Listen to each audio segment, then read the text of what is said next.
எவ்வளவு பெரிய கஷ்டம் வந்தாலும் இந்த 3 விஷயங்களை நாம் தெளிவாக உறுதியாக நம்பிக்கொள்ள வேண்டும். முதலாவது, நம்முடைய இறைவனை விட நம் மீது இரக்கம் காட்டக்கூடியவர்கள் இங்கே யாரும் கிடையாது.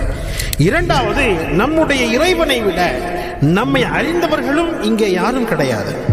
3, நம்முடைய இறைவனை விட நம்முடைய சிரமத்தை நீக்கும் சக்தி உள்ளவர்கள் இங்கே யாரும் கிடையாது. எனவே நிச்சயமாக நம்முடைய கஷ்டத்தையும் நஷ்டத்தையும் மக்கள்கிட்ட போய் சொல்லி புலம்புறதை விட நிச்சயமாக அல்லாஹ்விடத்தில் கையேந்தி துஆ செய்தோம் என்று சொன்னார்.